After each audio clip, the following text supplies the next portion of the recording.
নমস্কার, আপনাদেরকে স্বাগত বিনাশা কিচেনে। আজকে আমি আপনাদেরকে বানিয়ে দেবো শিম ভর্তা। শীতকালে শিম ভর্তা খেতে তো খুবই ভালো লাগে, কিন্তু অনেকেই শিম খেতে ভালোবাসে না। তাদের এইভাবে রান্না করে দিলে অবশ্যই তারা খেয়ে নেবে। আর খেতে তো অসাধারণই হয়, জাস্ট গরম ভাতের সঙ্গে অসাধারণ খেতে জমে যাবে একদম। একবার এইভাবে বানিয়ে দেখবেন, আশা করি আপনাদের আমার রেসিপিটা অবশ্যই ভালো লাগবে। যদি ভালো লাগে তাহলে আমার ভিডিওটা প্রথম থেকে শেষ অবধি আপনারা দেখবেন এবং দেখে ভালো লাগলে লাইক করবেন, কমেন্ট করে জানাবেন কেমন হয়েছে। তাই চলুন আর দেরি না করে দেখা যাক রেসিপিটা। আজকে বানাবো শিম ভর্তা। তার জন্য নিয়ে নিয়েছি 200 গ্রাম শিম, টমেটো, কাঁচা লঙ্কা আর হচ্ছে ধনেপাতা। আমি শিমগুলোকে একটু ভালো করে কেটে নিচ্ছি। দেখুন শিমগুলো এরকম সোজা করে ধরে আলোর দিকে ধরতে হবে, তাহলেই দেখতে হবে যে শিমগুলো পোকা থাকলেও বুঝতে পারবেন। দেখে এইভাবে প্রত্যেকটা শিম দেখে দেখে নিয়ে কাটবেন। এরকম আলোতে ধরলেই বোঝা যায়, পোকা থাকলে সেটাও বোঝা যাবে। এবার আমি এই শিরগুলোকে কেটে নিচ্ছি এরকম করে। এবং এই শিরগুলো না কাটলে একদম ভালো হবে না। ওইদিকে শিরি ভালো করে কেটে নিচ্ছি, এগুলো যখন পুরো মুখে খুব ভালোভাবে বাজে লাগবে খেতে। এবার এটাকে আমি 2 টুকরো করে নিচ্ছি, এরকম করে সব কেটে নিচ্ছি। দেখুন শিমের আঁশগুলো কীরকমভাবে টানলেই চলে আসছে, এরকমভাবে আপনারাও কেটে নেবেন 2 সাইড দিয়ে শিরগুলোকে ধরে আস্তে করে টানলেই শির সব চলে আসবে। তারপর হাফ করে দেবেন এরকম করে। হ্যাঁ, পুরো সব শিরগুলো বেরিয়ে আসছে। আমি এবার এরকমভাবে সব শিমগুলোকে কেটে নিচ্ছি। আমি শিম, টমেটো, ধনেপাতা, কাঁচা লঙ্কা, ধনেপাতাও কুচিয়ে নিয়েছি, টমেটো কুচিয়ে নিয়েছি, শিমগুলোকেও কেটে নিয়েছি। এবার আমি পেঁয়াজ আর রসুনগুলোকে একটু ছুলে আমি এখানে একটা মিডিয়াম সাইজের পেঁয়াজ কুচিয়ে নিয়েছি আর নিয়েছি 6-7 কোয়া রসুন। আমি গ্যাস ধরিয়ে কড়াইতে 1 চামচের মতো তেল দিয়ে দিয়েছি। গরম হয়ে গেছে, দিয়ে দিচ্ছি হাফ চামচের মতো কালো জিরে।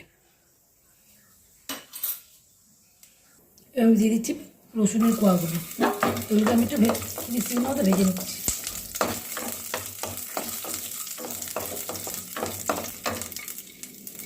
কাঁচা লঙ্কাগুলোও দিয়ে দিচ্ছি, টমেটো কুচিগুলোও দিয়ে দিচ্ছি। ভালো করে ভেজে নিচ্ছি।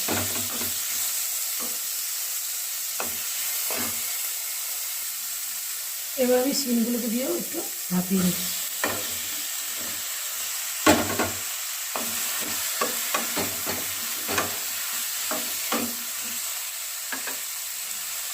দিয়ে দিচ্ছি খুব সামান্য লবণ, পরে আবার দেখে আবার একটু লবণ দেবো।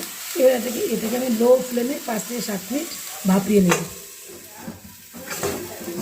একদম লো ফ্লেমে। 5 মিনিট হয়ে গেছে, দেখুন শিমগুলো কত নরম হয়ে সিদ্ধ হয়ে গেছে। এবার আমরা শিমটাকে নাবিয়ে ঠান্ডা করে নেব, তারপর আমরা এটা মিক্সিতে পেস্ট করে নেব। আমি গ্যাসটাকে বন্ধ করে দিচ্ছি, আমি ঠান্ডা করে তারপর এটাকে পেস্ট করব। গ্যাস ধরিয়ে কড়াই বসিয়ে দিচ্ছি। এবার আমি একটু তেল দিয়ে দিচ্ছি পেঁয়াজগুলোকে একটু ভেজে নেওয়ার জন্য।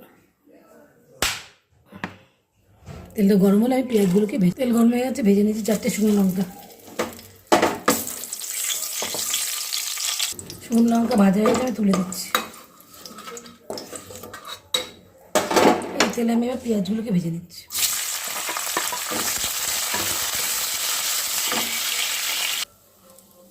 আমি পেঁয়াজ ভাজার পর খানিকটা তেল তুলে রেখেছি। এবার আমি ওর মধ্যে শিম বাটাকে দিয়ে দিচ্ছি। মিক্সিতে শিমটা পেস্ট করেছিলাম, এটা দিয়ে দিচ্ছি।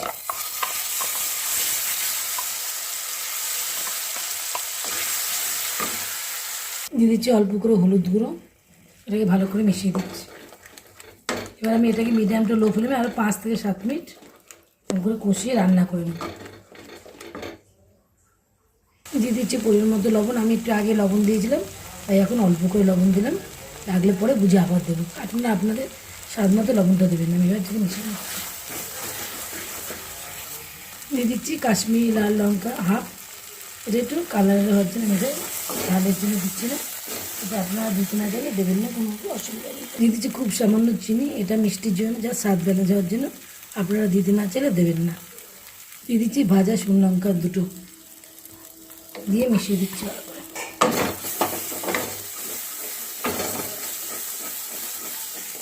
ভাজা পেঁয়াজগুলোকে দিয়ে দিচ্ছি, দিয়ে মিশিয়ে দিচ্ছি। হয়ে এসছে প্রায়, আরেকটু নাড়লে হয়ে যাবে ভাতটা। এবার দিয়ে দিচ্ছি ধনে পাতাগুলো, তো হালকা মিশিয়ে দিচ্ছি। ভর্তা আমাদের অলমোস্ট রেডি, এবং আমরা গ্যাসটাকে বন্ধ করে দেবো। একদম কড়াই থেকে ছেড়ে গেছে, কিন্তু কি সুন্দর।